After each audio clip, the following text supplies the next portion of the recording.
boleh saya minta waktunya sebentar? Silakan Bu Ayu. Di sini saya akan melakukan kegiatan praobservasi seperti yang saya katakan kemarin bahwa saya akan melakukan kegiatan supervisi akademik. Dikasih dia tentunya tujuannya untuk membantu Via mengoptimalkan kompetensi yang sudah dimiliki oleh Via dalam pelaksanaan pembelajaran di kelas supaya kegiatan pembelajaran di kelas menjadi lebih inovatif dan efektif seperti itu. Nah, sebelum melakukan supervisi akademik ada tahapan praobservasi seperti yang kita lakukan sekarang ini, Bu. Mungkin dari kegiatan kita sekarang ini, ngobrol-ngobrol ini kira-kira apa yang diharapkan oleh Via? Yang saya harapkan yaitu kita ngobrol santai dulu sambil juga pengalaman, dan saya juga minta saran dari Bu Ayu terkait pembelajaran saya di kelas supaya menjadi lebih baik lagi. Oke Bu, jadi Bu Via ingin sharing dan minta saran atau masukan terkait dengan kegiatan pembelajaran yang akan dilakukan besok Ibu.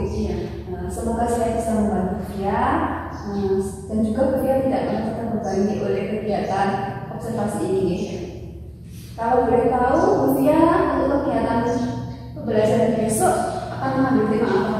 Kebetulan kelas 2 sudah mulai tema 7 tentang kebersamaan, materinya domain fabel dan pecahan. Oh iya. Kira-kira untuk tujuan pembelajaran yang diharapkan Bu Via dalam kegiatan pembelajaran besok itu apa gitu? Besok ketika domain majel saya akan menggunakan daftar yaitu jadi dengan video, mengamati video, siswa dapat menganalisis isi cerita dalam domain binatang atau fabel dengan benar. Kemudian dengan mengamati demonstrasi yang dilakukan oleh guru, siswa mampu menganalisis pecahan menggunakan benda-benda konkret yang ada di sekitar. Oh, jadi Bu Via mengambil tema tersebut ya. Untuk persiapan besok kira-kira apa saja yang sudah dilakukan oleh Bu Via? Saya sudah menyiapkan perangkat pembelajarannya lengkap 2 hari ini, mulai dari APP, bahan ajar, media pembelajaran, KPD, dan evaluasinya. Dari materi yang akan dipelajari besok itu kira-kira adakah materi yang sulit dipahami oleh siswa Bu? Nah, pastinya ada yaitu karena dalam pembelajaran matematika kemampuan siswa itu beda-beda ya. Ada yang mudah memahami pembelajaran, ada yang sulit dalam memahami pembelajaran matematika tersebut. Oh, jadi begitu Bu. Jadi untuk mengajarnya Bu Via sudah punya rencana yang menggunakan strategi, metode serta model pembelajaran apa Bu besok itu? Besok karena siswa saya sangat beragam, maka saya akan menyiapkan pembelajarannya beragam juga untuk memfasilitasi siswa dari yang kemampuannya sedang dan kemampuannya kurang. Di sini saya menggunakan media pembelajaran benda konkret, contohnya apel atau kertas. Kemudian saya menyiapkan KPD, saya membuat yang agak sulit, ya agak menantang untuk siswa yang kemampuannya cepat, dan saya membuat yang sedang untuk siswa yang kemampuannya kurang. Bagus sekali ya, Bu Via sudah mempersiapkan terkait dengan AKK, KPD sesuai dengan kebutuhan siswa ya. Di sini saya melihat bahwa Bu Via sudah melakukan persiapan yang terkait materi besok itu sesuai dengan kebutuhan belajar siswa. Bu Via sudah menerapkan pembelajaran berdiferensiasi ya Bu berarti di sini. Sejauh ini Bu Via sudah mempersiapkan semuanya atau masih ada yang kurang Bu? Sudah saya kerjakan semua, namun masih dalam tahap proses, mulai dari perangkatnya ataupun media ajarnya. Nah, kapan kira-kira Bu Via akan mulai melengkapi perangkat pembelajaran tersebut? Setelah kegiatan selesai, kan saya selesai Jadi, kira-kira siapa Bu yang bisa membantu Bu Via? Kalau guru lain mungkin ya, atau kalau Bu Ayu bersedia membantu, saya sangat berterima kasih. Insya Allah saya membantu Bu Via atas bantuan rencana yang sudah dikemukakan oleh Bu Via tentang kegiatan pembelajaran besok. Semoga saat pelaksanaan kegiatan besok bisa berjalan sesuai dengan rencana. Oh ya Bu, untuk pelaksanaan supervisi akademik ini tentunya ada beberapa potensi yang akan Bu Via perbaiki dan kembangkan. Nah, dalam pelaksanaan pembelajaran supervisi akademik ini tentunya ada beberapa potensi yang ingin Bu Via kembangkan ya. Tentunya yang berkaitan dengan pemimpin pembelajaran di kelas. Lalu area pengembangan apa saja yang Bu Via tidak dicapai? Di sini mengenai pengembangan intelektual saya, Bu Ayu. Bagaimana cara menyampaikan materi pembelajaran kepada siswa agar lebih jelas supaya anak menjadi mudah dalam memahami materi pelajaran. Biasanya pembelajaran dengan menggunakan benda konkret akan lebih bermakna dan tertanam dalam diri siswa. Kemudian berkaitan dengan pengembangan sosial emosional di sini saya ingin meningkatkan area pengembangan intelektual saya, Bu Ayu. Bagaimana cara menyampaikan pembelajaran kepada siswa agar lebih jelas dan mudah dipahami oleh siswa. Biasanya pembelajaran dengan menggunakan benda konkret akan lebih bermakna dan mudah tertanam dalam diri siswa. Kemudian berkaitan dengan pengembangan sosial emosional di sini tentang keberadaan siswa, maka saya terkadang sulit untuk mengontrol emosi, sehingga saya ingin belajar tentang pengelolaan dan pengembangan sosial emosional. Jadi dia ingin mengembangkan kemampuan mengajar ini dengan kompetensi profesional dan pedagogik, serta juga mengembangkan kompetensi kepribadian dan sosial dalam menghadapi keberagaman karakter siswa seperti itu. Untuk mencapai hal tersebut, kira-kira strategi apa yang akan atau yang bisa membantu dia? Saya akan menyiapkan perangkat pembelajaran yang lebih lengkap dari biasanya, dan juga saya menggunakan media konkret yang mudah dipahami oleh siswa. Karena materi pecahan, jadi saya menggunakan benda konkretnya berupa potongan kertas atau buah apel yang mudah didapat di buku. Selanjutnya saya menyiapkan LKPD sesuai dengan kebutuhan siswa, LKPD yang menantang siswa yang kemampuannya tinggi, kemudian LKPD yang sederhana untuk siswa yang kemampuannya sedang seperti itu. Bagus sekali strategi dari dia menerapkan strategi yang tepat untuk membedakan antara tugas yang diberikan kepada siswa sesuai dengan kemampuan terkait dengan pembelajaran berdiferensi konten dan berdiferensi proses media. Oke Bu, besok saya akan membantu dia dalam kegiatan supervisi akademik. Saya akan mengobservasi mengenai strategi dan pencapaiannya. Semoga besok kegiatan pembelajaran bisa berjalan dengan lancar sesuai dengan rencana Ibu. Kemudian setelah kegiatan observasi besok, kita akan ngobrol lagi Bu. Apa saja yang belum terlaksana dan apa saja yang sudah terlaksana dari rencana jangka panjang pengembangan diri dia. Oh ya Bu, kira-kira dia sudah siap observasi kapan Bu? Insya Allah besok sudah siap Bu. Semoga besok tidak ada halangan apapun Ibu, kita bisa melaksanakan kegiatan observasi dengan lancar. Terima kasih Bu ya. Mungkin kalau Bu ya ada kepentingan yang lain bisa dilanjutkan ya. Terima kasih juga Bu. Assalamualaikum. Waalaikumsalam.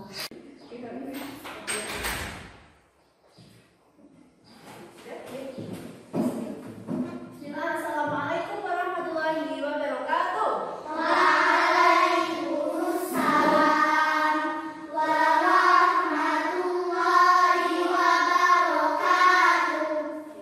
Bagaimana kabarnya hari ini? Alhamdulillah, subhanallah, Allahu akbar. Baik, bagus sekali semangatnya hari ini. Hari ini berangkat semua? Terima kasih yang sudah berangkat. Kemudian sekarang kita berdoa dulu. Salah satu silakan berdiri pimpin doa. Itu pada siap mulai. Islam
pagi harusnya masih semangat.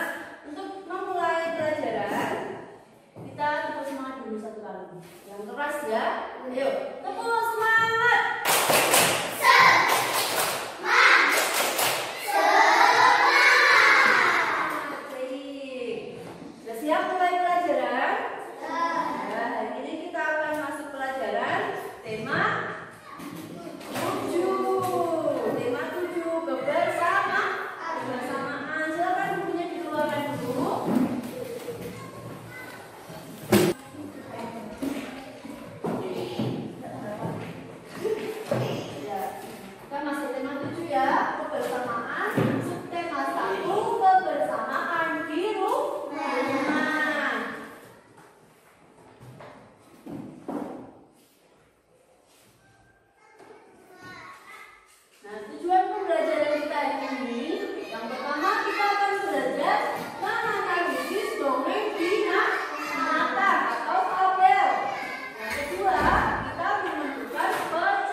Kemudian selanjutnya memiliki alur cerita. Alur itu apa?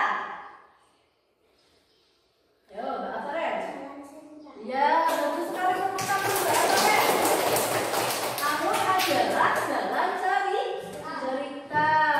Kemudian selanjutnya memiliki pesan kebaikan di dalam ceritanya. Pesan kebaikan itu bisa disebut dengan makna dari sebuah cerita.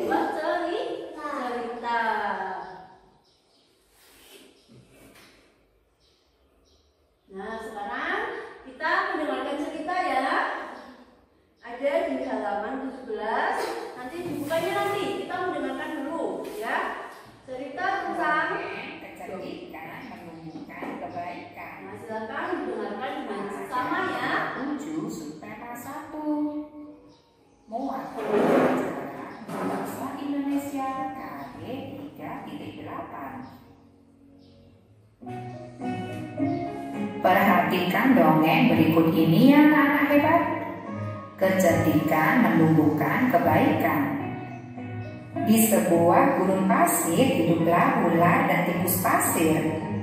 Sebenarnya sang ular sangat ingin memangsa tikus. Sedangkan tikus berusaha mencari akal agar ular tidak lagi berniat memaksanya. Saat itu sang ular sangat lapar, padahal ia sedang tidak mempunyai sedikit pun makanan. Sedangkan tikus yang berada tidak jauh dari sang ular sedang asik melahap makanannya. Sang ular merasa tidak senang melihat kelakuan tikus. Dengarkan ucapanku, wahai tikus yang aku. Aku pasti akan mendapatkan tubuhmu yang mungil dan lezat itu. Hei ular, berusaha dan bekerjalah. Jangan hanya berani mengancam. Kalau hanya bisa mengancam, saya tersebut pun bisa. Sang ular sangat marah mendengar ejekan tikus. Ia lalu kembali ke sarangnya dengan perut yang lapar. Sedangkan tikus masih lahap dengan makanannya. Waktu terus berjalan, tetapi ular tidak juga menemukan makanan. Ia juga enggan untuk keluar dari sarangnya. Sementara itu, tikus sudah lelap dalam sarangnya. Ular yang masih dalam keadaan lapar segera mengendap-endap mendekati sarang tikus meski ia masih sangat kesal terhadap tikus. Dan kini ular telah berada di sisi tikus yang sedang tidur pulas. Hei tikus, aku sudah berada di sebelahmu dan siap untuk menyantapmu. Tikus segera terbangun dari tidurnya. Sambil berpura-pura menguap, ia mulai memutar-otak agar bisa lolos dari cengkraman sang ular. Tunggu dulu ular sahabatku. Kalau kau ingin memakanku, kau harus berpikir dulu. Kita hanya berdua di sini, tidak ada hewan lain. Jika kau memakanku, maka kau akan sendiri. Kau tidak akan mempunyai teman yang dapat kau ajak mencari makan. Kalau begitu, kau tidak akan makan dan akhirnya kau akan mati. Sejenak sang ular terdiam. Ia mencoba merenungkan nasihat tikus. Jadi, kita tidak bisa hidup sendiri? Tentu, bukankah kita bisa berteman? Dan tentunya kita dapat mencari makan bersama. Bukankah itu lebih menyenangkan daripada nantinya setelah kau memakanku, kau hanya akan hidup sendiri? Ular mengangguk tanda mengerti. Baiklah kalau begitu, maafkan aku. Tikus pun memaafkan ular. Mereka tersenyum bahagia kemudian beranjak mencari makanan bersama-sama.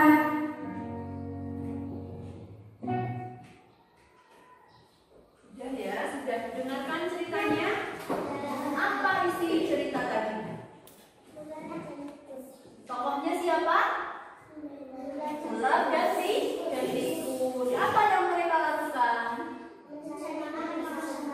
Oke, di mana mereka hidup?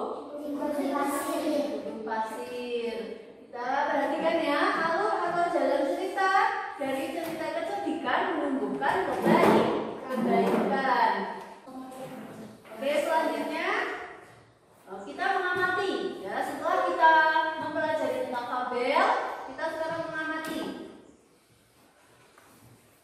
Lihat terus tidak? Lihatlah ya, coba Mbak Naila dibaca. Itu menghidangkan 3 buah kue donat. Setiap kue dipotong menjadi 2 potongan sama besar. Siti, Ali, dan Ayah mengambil masing-masing 1 potong. Siti sangat senang bersama keluarga di rumah. Oke, kita mengamati gambar. Gambarnya ada ibu menghidangkan 3 buah kue donat. Setiap kue dipotong menjadi 2 potongan sama besar. Siti, Ali, dan Ayah mengambil masing-masing 1 potong. Siti sangat senang bersama keluarga di rumah. Nah, gambarnya seperti ini. 1 donat dibagi menjadi 2 donat sama besar. Maka 1 donat, potongan dari 1 bagian donat menjadi 1/2 atau setengah. Karena 1 dibagi 2. 1 dua bagian sama besar, maka satu bagian donat dari dua bagian donat adalah 1/2. Nah, 1/2 dibaca apa? Setengah atau 1/2.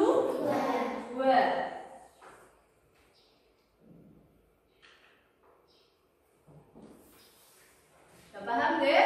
Dikatakan setengah karena apa? Ini potongannya sama besar. Sekarang kita mengerjakannya. Yang pertama kita mengerjakan bahasa Indonesia. Masih ingat cerita yang tadi? Yang cerita kecerdikan menumbuhkan kebaikan. Nanti silakan ditulis kembali apa isi ceritanya, ya. Dikerjakan per kelompok.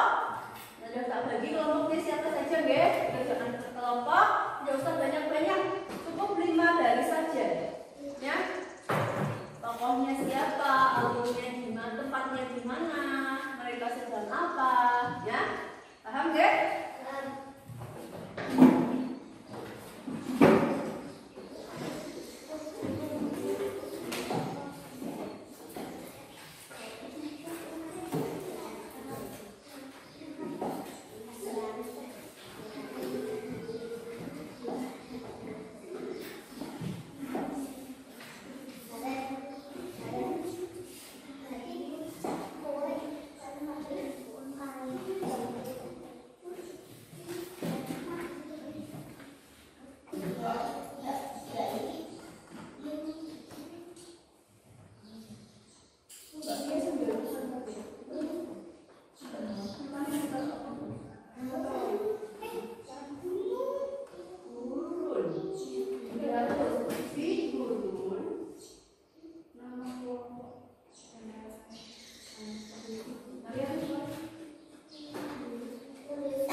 Ular sangat kelaparan karena tidak ada makanan.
Oke, tokohnya hewan. Terus cerita fiksi. Terus apa lagi? Ada alur cerita. Kemudian pecahan. Bagaimana bisa dikatakan pecahan?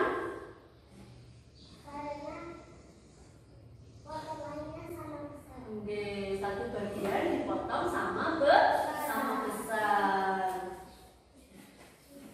Nah, selanjutnya, bagaimana perasaan kalian setelah belajar hari ini? Apa yang dirasakan? Senang atau sedih? Senang. Tunjukkan coba. Ya, yang tinggi, yang tinggi. Nah, kalian semua senang hari ini? Senang. Nah, sudah selesai. Karena bel sudah berbunyi, silakan anak-anak boleh istirahat dengan tertib.